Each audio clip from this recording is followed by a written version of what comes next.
मंच पर उपस्थित सभी अतिथिगण और इस सभा में उपस्थित सभी को राजा साहब की छठी पीढ़ी कुंवरी शक्ति तरफ से सादर प्रणाम।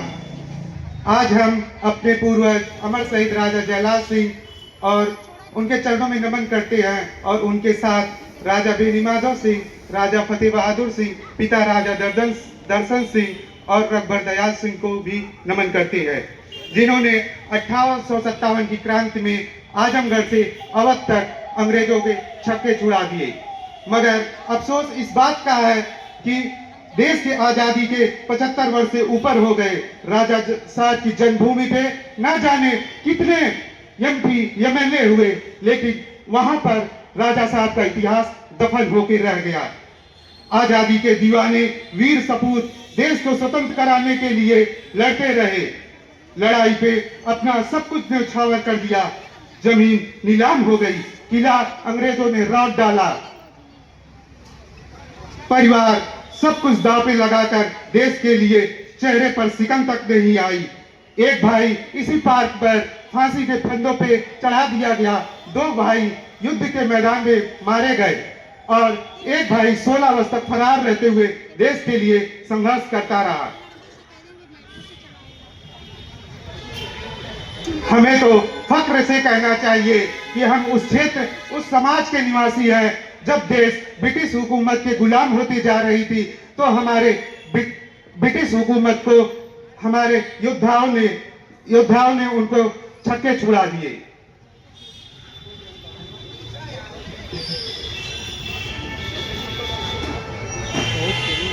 के इतिहास को अंधेरे से प्रकाश की तरफ ले जाने का प्रयास किया गया है। तो हमारे बीच में बड़े भैया समान आदरणीय डीएम कटियार जी, जिन्होंने अपने द्वारा संचालित कुर्मी छत्री सभा के द्वारा 20 से 25 वर्षों का अथक प्रयास रहा है, जो राजा साहब की आदमगढ़ प्रतिमा प्रदेश की राजधानी लखनऊ में स्थापित है। मैं आपको और आपके द्वारा संचालित संगठन को धन्यवाद करता हूं। आपके प्रयासों का परिणाम रहा है कि विगत 2 से 3 वर्षों पर हमने 2 बड़ी उपलब्धि हासिल की है। 2021 में भारत सरकार द्वारा राजा जयलाल सिंह की जन्मभूमि पर 5 रुपए का डाक टिकट जारी किया गया और 2022 में स्वतंत्रता दिवस के दिन अमर शहीद राजा जयलाल सिंह की जन्मभूमि पर स्थित 100 शैय्या संयुक्त जिला चिकित्सालय का नाम अमर शहीद राजा जयलाल सिंह के नाम पर रखा गया। और आपको बताते हुए खुशी हो रही है कि अमर शहीद राजा जयलाल सिंह जो 100 शैय्या जिला चिकित्सालय है, उसमें बहुत जल्द ही प्रतिमा स्थापना की जाएगी। स्थापना हमारे क्षेत्र के लिए और हमारे समाज के लिए एक बहुत बड़ी उपलब्धि होगी और विगत 3 से 4 वर्षों में तीसरी सबसे बड़ी उपलब्धि होगी। प्रतिमा स्थापना के बाद इसी तरह हम भव्य स्वरूप में वहां पर भी कार्यक्रम मना सकते हैं। तो इसी तरह हम समाज में छत्रपति शिवाजी महाराज, साहू जी महाराज, सरदार वल्लभ भाई पटेल, राजा जयलाल सिंह, राजा बेनीमाधव सिंह जैसे न जाने कितने सूरवीर हुए, जो कभी नहीं देखे कि हमारे आगे कितने लोग हैं, हमारे पीछे कितने लोग हैं। तो उनके अंदर सिर्फ था जज्बा देश के प्रति, समाज के प्रति, जीत के प्रति।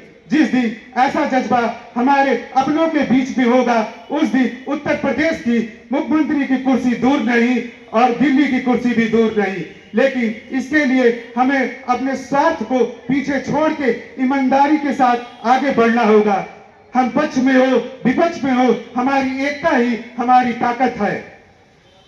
तो इसी के साथ हमारा अगला प्रयास होगा, राजा साहब के गृह जनपद आजमगढ़ मन्नू में बन रहा हवाई अड्डे का नाम अमर शहीद राजा जयलाल सिंह के नाम पर रखा जाए, जिसके लिए हमने और कुर्मी छत्री सभा द्वारा पत्र लिखा जा चुका है और केंद्र सरकार द्वारा राज्य सरकार के द्वारा स्वीकृति प्रदान की जाने पर ही और केंद्र सरकार द्वारा स्वीकृति दी जाएगी। इसके लिए राज्य सरकार को हस्तांतरण कर दिया गया है। यदि राजा साहब का गृह जनपद आजमगढ़ में हवाई अड्डे का नाम राजा जयलाल सिंह के नाम पर रखा जाता है, तो राजा साहब की वीरता का नाम स्वर्णमणि इतिहास पूरे भारत में फैल सकता है। साथ ही राजा जयलाल सिंह, राजा बेनी माधव सिंह स्वर्णमटी इतिहास को पाठ्य पुस्तकों में शामिल किया जाए, जिससे उनकी वीरता, वफादारी और अदम्य साहस को हमारे युवा पीढ़ी जान सके। और हमारा अगला राष्ट्रीय स्तर का प्रयास है कि उत्तर प्रदेश की राजधानी लखनऊ में स्थापित लखनऊ यूनिवर्सिटी का नाम अमर शहीद राजा जयलाल सिंह के नाम पर जोड़ा जाए, जिससे राजा साहब की ख्याति पूरे भारत और राष्ट्रीय अंतर्राष्ट्रीय स्तर पर फैल सके। राजा साहब की जन्मभूमि पर स्थित बॉर्डर स्टेट जो मुख्य फाटक जो जर्जर अवस्था पे है, उसको भी जीर्णोद्धार किया जाए, जिससे हमारी युवा पीढ़ी जान सके। और वहां पर जो अमर शहीद राजा जयलाल सिंह के भाई राजा बेनी माधव सिंह है, जिन्होंने 1857 के क्रांति में आजमगढ़ की कमान संभाली थी, अगर उनकी प्रतिमा भी एक स्थापित की जाए।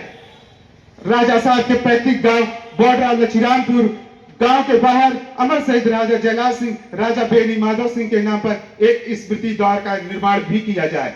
आज का यह समारोह हमें याद दिलाता है कि आजादी सिर्फ आजादी अधिकार नहीं है, बल्कि एक जिम्मेदारी भी है।